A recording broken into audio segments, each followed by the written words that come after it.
ANB news देख रहे हैं। यहाँ पर मैं हूं आपके साथ साधना बत्रा। बुलेटिन का आगाज कर लेते हैं। यूपी के औरैया में पुलिस प्रशासन सख्त दिखाई दे रहा है। दरअसल यहां औरैया में पुलिस अधीक्षक अपर्णा गौतम के आदेश पर ओवरलोड का ई चालान किया गया। बता दें, साथ ही जो लोग बिना मास्क के दिखाई दिए उनसे अपील की गई और हिदायत दी गई कि आप लोग मास्क जरूर लगाएं।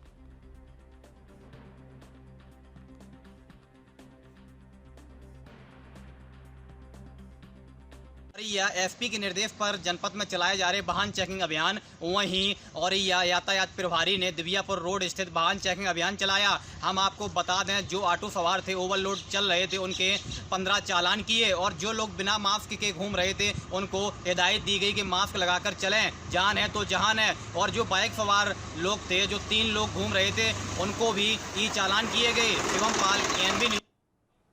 और यूपी में महाराजगंज के कोठीबार थाना क्षेत्र के एक गांव में प्रधानमंत्री आवास योजना का लाभ नहीं मिलने से नाराज एक युवक ने पूर्व प्रधान पर धारदार हथियार से हमला बोल दिया। बता दें, जिसमें पूर्व प्रधान गंभीर रूप से घायल हो गए हैं और उसके गले पर गंभीर चोटें आई हैं, जिसके बाद उसे गंभीर हालत में इलाज के लिए मेडिकल कॉलेज गोरखपुर में भेजा गया, जहां उसकी बेहद स्थिति नाजुक बनी हुई है। बताते चले कि पुलिस आरोपी के खिलाफ मुकदमा दर्ज कर चुकी है और उसकी गिरफ्तारी के लिए भी जुट चुकी है।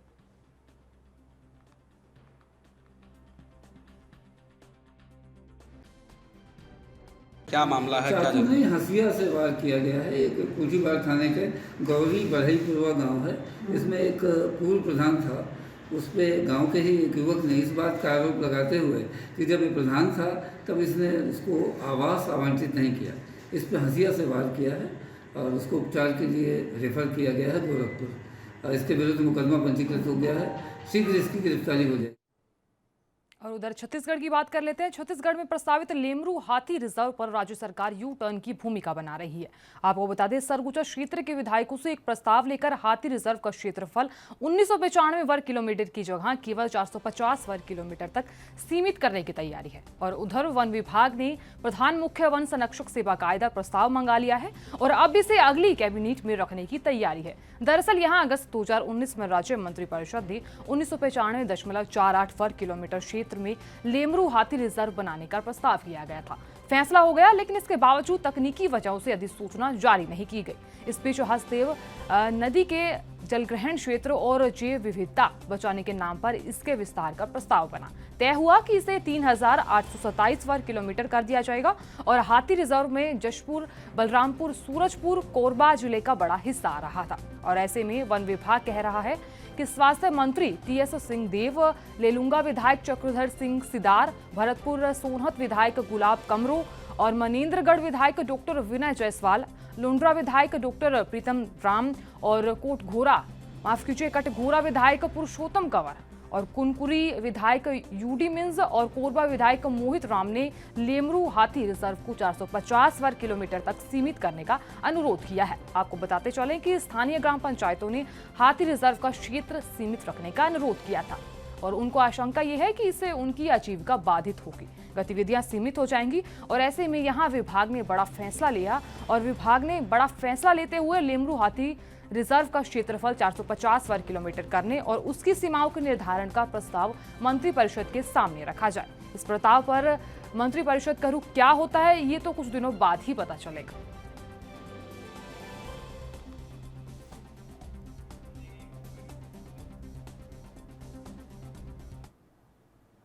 वहीं दूसरी ओर यूपी के कौशाम्बी जिले में सेना की नौकरी दिलाने के नाम पर बेरोजगार युवकों से ठगी करने का मामला सामने आया है। आपको बता दें, यहां गैंग सक्रिय है। 4 युवकों से 6-6 लाख वसूलने के बाद उन्हें सेना में नौकरी ज्वाइन करने का फर्जी लेटर भी थमाया गया। लेटर लेकर नौकरी ज्वाइन करने और जब युवक असम पहुंचे तो यहाँ सेना के अफसरों ने फर्जीवाड़े की जानकारी दी। बताते चले कि यहाँ युवक ने मामले की शिकायत दर्ज कराई है और शिकायत एसपी राधेश्याम से की है। फिलहाल एसपी ने मामले में कार्रवाई का आश्वासन दिया है।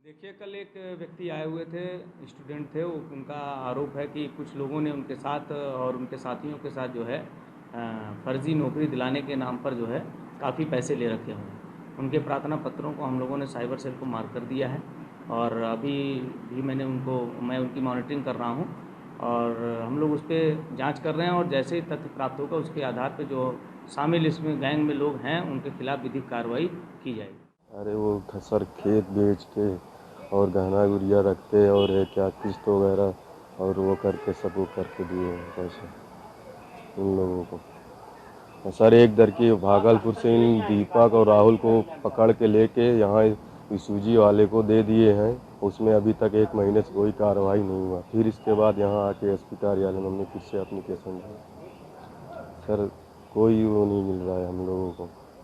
सर काफ़ी परेशान है, हमारा पैसा नहीं मिल रहा। पैसा मांगने जाते तो मारने की धमकी तक देते हैं सर।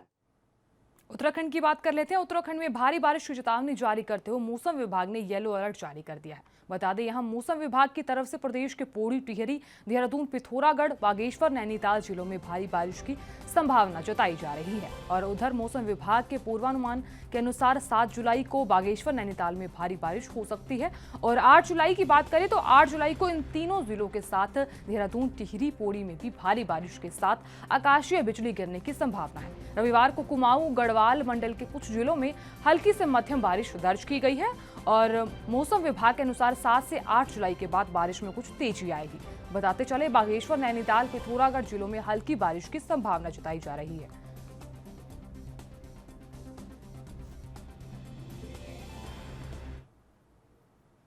जम्मू संभोग के डोडा में जिला पुलिस लाइन के पास ग्रेनेड हमला हुआ है और इस हमले में पुलिस के 2 जवान घायल हुए हैं। बता दें घायल जवानों को इलाज के लिए अस्पताल में ले जाया गया है, जिसमें एक जवान पूंछ जिले का रहने वाला है।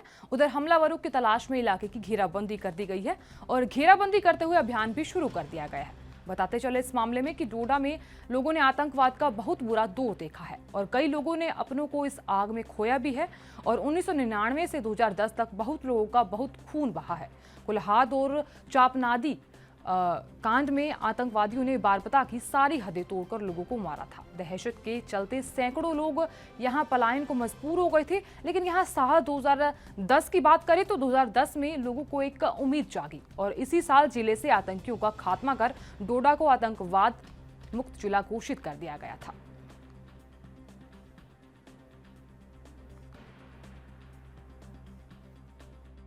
ये आज तकरीबन 4:15 बजे हमारे लड़के 2 यहाँ पे ये बिल्डिंग है, इसके फर्स्ट फ्लोर पे रूटीन ड्यूटी कर रहे थे, जो आरोपी हमारी लगती है, रूटीन में लगती है।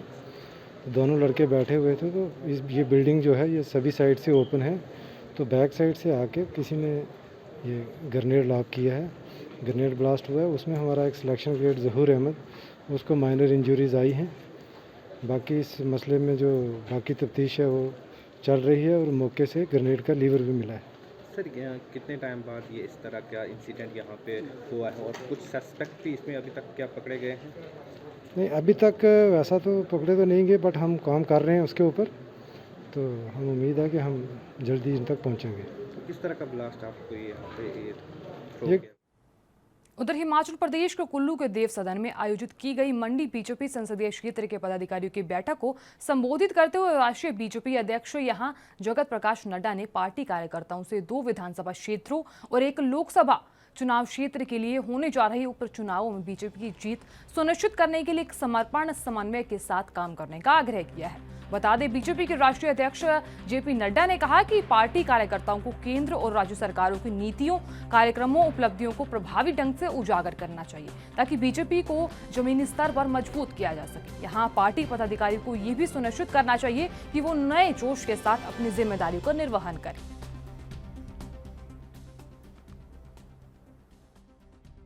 मंडी लोकसभा के कार्यकर्ताओं के साथ मुलाकात रही और संगठन के मूल विषयों के बारे में चर्चा हुई और एक विश्लेषण हुआ कि किस तरीके से पार्टी यहाँ काम कर रही है और क्या क्या उसमें और तीव्र गति लाने के लिए आवश्यक है, उस पर पवन राणा जी ने विषय लिया था।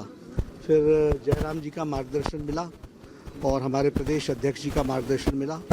पार्टी की दृष्टि से जो काम हुए हैं जयराम जी की सरकार में, वो और उसके साथ साथ जो प्रधानमंत्री जी के नेतृत्व में काम चल रहे हैं उसके बारे में डिटेल हमेशा कोरोना महामारी की दूसरी लहर अब धीरे धीरे काबू में आती जा रही है और इसे देखते हुए लॉकडाउन में ढील भी दी जा रही है। और यहाँ ढील तो दी जा रही है, लेकिन यहाँ रात 9 बजे से सुबह 5 बजे तक रात का कर्फ्यू जारी रहेगा। लेकिन यहाँ वीकेंड कर्फ्यू हटा दिया गया है और इसके साथ ही सोमवार से मॉल और शॉपिंग कॉम्प्लेक्स खोलने के लिए नए दिशा निर्देश जारी कर दिए गए हैं। इसके तहत सरकारी कार्यालयों को सोमवार से पूर्ण बैठने की क्षमता के साथ संचालन शुरू करने और मेट्रो सहित सार्वजनिक परिवहन को फिर से खोलने की अनुमति दी गई है। इसके साथ ही शर्तों के साथ मंदिरों को खोलने की भी इजाजत दे दी गई है।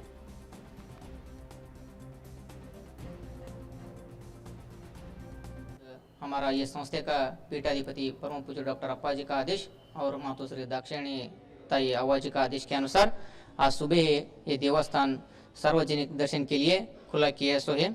सुबह 5 बजे अखंड आरती महारुद्राभिषेक होने के बाद पूजा की आरती होने के बाद सभी सार्वजनिक भक्तों के लिए यहाँ दर्शन के लिए एक अवकाश दिया सो है। जो भी भक्त लोग दर्शन के लिए आते हैं खुद का मास्क पहनना जरूरी है और सोशल डिस्टेंसिंग रखना जरूरी है। गवर्नमेंट का जो आदेश है 6 फीट का, वो हम एक बॉक्स किए हुए हैं, जो बॉक्स में ठहर के सभी लोग आप लाइन से आके और सोशल डिस्टेंस रख के कंपल्सरी मास्क पहना और सैनिटाइजर यूज़ करना या दर्शन के लिए का। उधर दूसरी ओर यूपी के नोएडा में कोरोना महामारी की पाबंदियों के बीच बंद चल रहे gym, stadium, cinema hall, multiplex सोमवार से 50% क्षमता के साथ खुल गए हैं।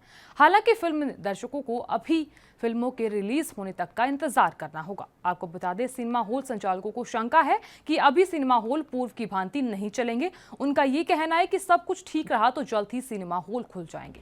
और यहाँ सिनेमा हॉल की साफ सफाई आदि तैयारी शुरू कर दी गई है। संचालन शुरू होने पर सारी स्क्रीन एक साथ शुरू नहीं होगी। बताते चले कि वहीं जिम खोल दिए गए हैं। तस्वीरों में आप साफ तौर पर देख सकते हैं और जहां जिम खोलने के बाद लोग पहुंचते हुए भी दिखाई दे रहे हैं। तस्वीरों में आप साफ तौर पर देख भी सकते हैं।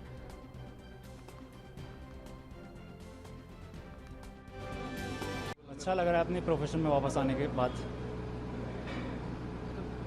जब जिम बंद रहे उस दौरान लॉकडाउन में आपने वर्कआउट किया या नहीं किया, कैसा ये टाइम निकाला आपने? किया, घर पे किया, अपना डाइट मेंटेन की और वर्कआउट के लिए सुबह 1 घंटे, शाम को 1 घंटे, जैसे तैसे करके और अपना टाइम एडजस्ट किया ताकि दोबारा से आ सकें इस लाइन में। और वेट किया जिम खोलने का। जो लोग रेगुलर बेसिस पे वर्कआउट करते हैं जिम के अंदर, वैसे में लॉकडाउन लगा तो उनकी सेहत पर क्या फ़र्क पड़ा है? सारा माइंड पॉजिटिविटी का खेल है अगर देखा जाए तो।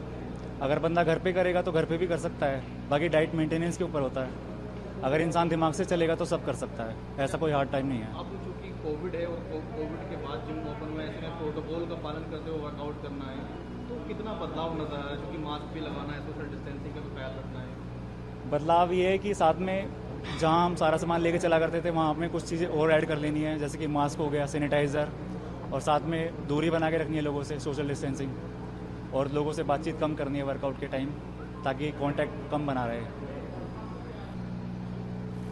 आज 2 महीने बाद हमारी जिम ओपन हुई है। उसके बाद हम जिम करने के बाद थोड़ा सा अच्छा फील कर रहे हैं। हम रेगुलर वर्कआउट करते हैं। आज लग रहा है कि थोड़ी सी इम्यूनिटी पावर इंक्रीज होगी। 15-20 मिनट हमने ट्रेडमिल करी है, कार्डियो करा है, अब एक्सरसाइज की है 5-6 एक्सरसाइज, तो थोड़ा बेटर फील हो रहा है पहले से। तो यहाँ यूपी के नोएडा से ये खबर सामने आई है, जहाँ नोएडा में जिम खोल दिए गए हैं और फिलहाल यहाँ कोरोना नियमों का पालन भी किया जा रहा है। आपको बता दें, यहाँ शारीरिक दूरी का भी पालन किया जा रहा है। तस्वीरों में आप साफ तौर पर देख भी सकते हैं, जिम खोल दिए गए हैं और कुछ शर्तों के साथ खोले गए हैं। तो यहाँ शारीरिक दूरी का पालन भी करना होगा और कोरोना नियमों का भी पालन करना बेहद अनिवार्य बताया गया है, क्योंकि जिस तरीके से कोरोना के मामले बढ़ रहे थे, अब ढील दे दी गई है। क्योंकि जहां कोरोना के मामले एक तरफ बढ़ रहे थे, अब उनमें धीम नजर आ रही है। और इसी को देखते हुए यहां योगी सरकार ने लॉकडाउन खोल दिया है। जिम भी खोल दिए गए हैं और सोशल डिस्टेंसिंग के साथ ये सब चीजें खोल दी गई हैं।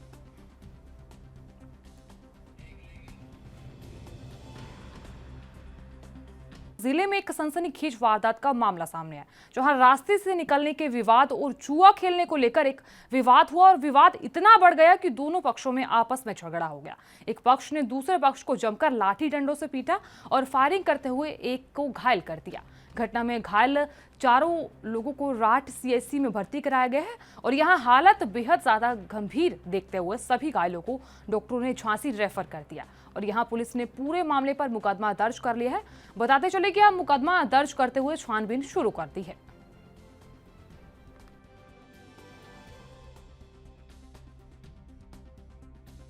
देखिए, ये घटना जो रात में करीब 12 बजे के आसपास हुई है और इसमें मजरूर जो है श्री जयराम है, इनको कस्बे के ही कुछ लड़के थे, उनकी करीब 7 और 8 के करीब है। इन्होंने इनके गले में गोली मार करके इनको घायल कर दिया है। इनको तत्काल बेहतर उपचार के लिए झांसी जो है रेफर किया गया और इनका इलाज जो है वो झांसी में मेडिकल कॉलेज में हो रहा है और इसमें जो है FIR तत्काल पंजीकृत कर ली गई है और इसमें अभियुक्तों की गिरफ्तारी का प्रयास किया जा रहा है और शीघ्र ही इसमें अभियुक्तों को गिरफ्तार किया जाएगा और जो वैधानिक कार्रवाई अपेक्षित है वो की जाएगी। सर, घटना के पीछे क्या कारण?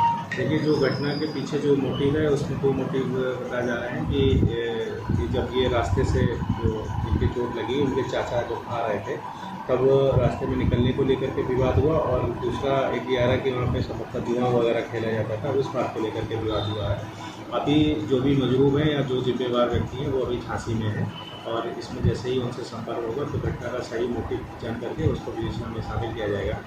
सर, ये बताया गया है कि 100 डायल घटनास्थल पर पहुंची थी, उसके बाद ये घटना हुई है।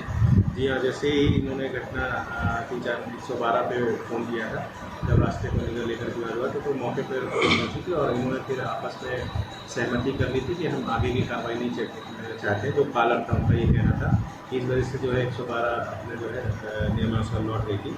घटना मेरे चाचा हैं जो वो मतलब हल्का ड्रिंक किए थे और आ रहे थे वहाँ से, रोड पे आ रहे थे, मेरी मौसी उन्हें पकड़े हुए थे तो काफ़ी लोग वहाँ बैठे थे। अब वो जुआ खेल के आके बैठे होंगे तो काफ़ी लोग कहाँ से जुआ खेल के आए थे? जो कुलवा वो साइड टिलवा साइड खेल। किसका जुआ खेलता है वहाँ? या उमेश यादव। अच्छा, फिर क्या हुआ? फिर मतलब चाचा आ रहे थे तो सीधे चले रहे तो उन्होंने बोले जा रही सीधे निकल, तो चाचा ने बोला क्यों सीधे क्यों निकले और सरकारी रोड हम तो जैसे निकले मोहल्ला हम घूमेंगे और या फिर चाचा ने गाली दे दी होगी, कुछ भी किया। किसको गाली दी थी? अब दी हो ना दी हो, मतलब वो रविंद्र नहीं अरविंद। फिर तो उन्होंने मार दिया चाचा को, तो चाचा सीधा आए और सीधा कॉल लगा दी पुलिस को। पुलिस आई और फिर कही कि कोई बात ही नहीं है, तो बोली जब कोई बात नहीं तो कॉल क्यों की, तो फिर उन्होंने बोले जिसके नाम रिपोर्ट थी।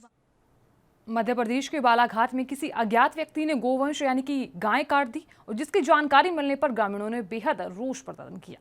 बताते चले कि इसकी सूचना ग्रामीणों ने बजरंग दल और सूचना और यहाँ पुलिस को दे दी गई और सूचना मिलने पर मौके पर आकर देखा गया तो गाय का सर और बाकी अंग कटे हुए मिले। इस मामले में ग्रामीणों ने बताया कि यहाँ साथ ही के गांव के एक व्यक्ति ने इस घटनाक्रम को अंजाम दिया है।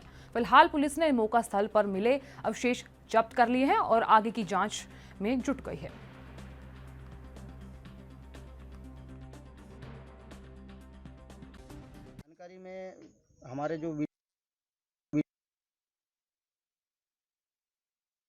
जानकारी में हमारे जो विनीत संचेती जी जो हैं वो गौरक्षा गौशाला से जुड़े हुए हैं। उनके माध्यम से सुबह करीब 9 बजे के आसपास जानकारी में आया कि जो टेंगनी गांव है यहाँ पे 3 गाय का यानी काट दिया गया है और उसके मांस गोश्त पड़े हुए हैं और आप वहाँ जाके देखिए। तो संजय भाई साहब से जब मेरी बात हुई तो उनसे चर्चा में पता चला कि उनने TI साहब रघुनाथ खातरकर जी को सूचना कर चुका है।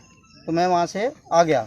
आके जब यहाँ ढूंढने लगा तो एक चाचा थे इधर भैंसी चरा रहे थे, उनसे पूछा तो जंगल के किनारे वो दिखाई पड़ा, जो जानवर कटा था उसका सर और वो क्या बोलते हैं उसका जो अकड़ी पोचा निकलता है वो पड़ा हुआ था। ये गौवंश की मारने की सूचना थी, जिस पर रिपोर्ट प्राप्त होने पर मौके में जो है कार्रवाई की जा रही है।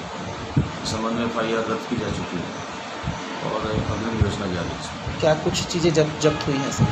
अभी हम इन्वेस्टिगेशन के संबंध में अभी आपको बाद में बता पाएंगे। अभी तो हमारा प्रारंभिक रूप से जो हमारी कार्रवाई है सब AIMIM प्रमुख असुद्दीन ओवैसी ने कहा कि हमारी पार्टी उत्तर प्रदेश के आने वाले विधानसभा चुनाव में पूरी कोशिश करेगी और सत्ताधारी बीजेपी सरकार को हराएगी। हम भागीदारी संकल्प मोर्चा का हिस्सा हैं और यहाँ योगी आदित्यनाथ की सरकार को हराने की हमारी पूरी कोशिश रहेगी। उन्होंने क्या कुछ कहा, आइए दिखाते हैं। मेजॉरिटी कम्युनिटी में RSS और हिंदुत्व की आइडियोलॉजी की वजह से रेडिकलाइजेशन हो चुका है, क्योंकि वो लिंचिंग के बारे में कह रहे हैं।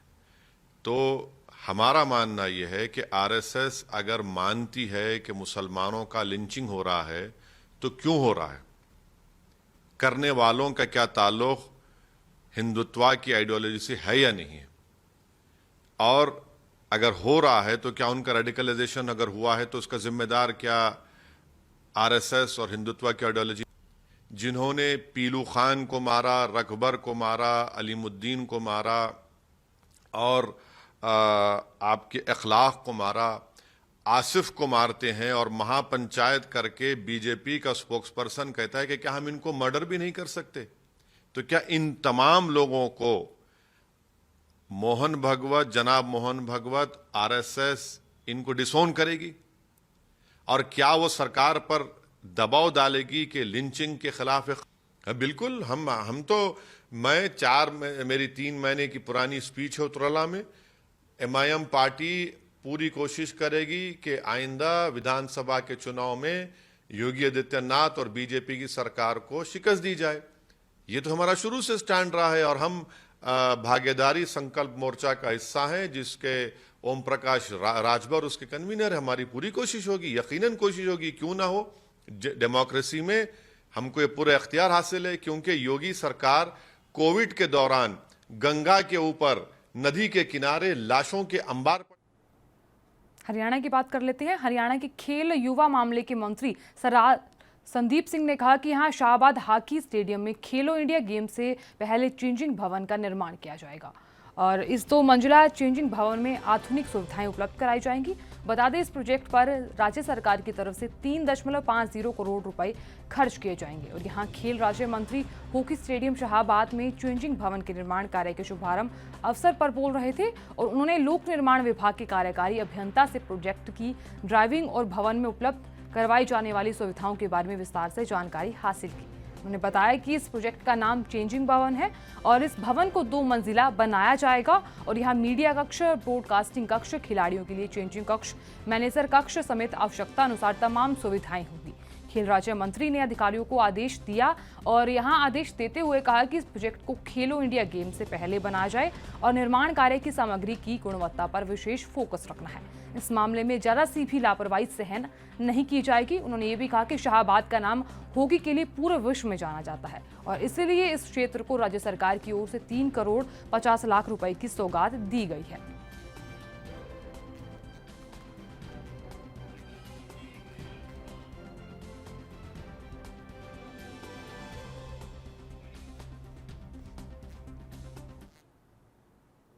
फिलहाल के लिए इतना ही। आप देखते रहिए ANB न्यूज़। नमस्कार।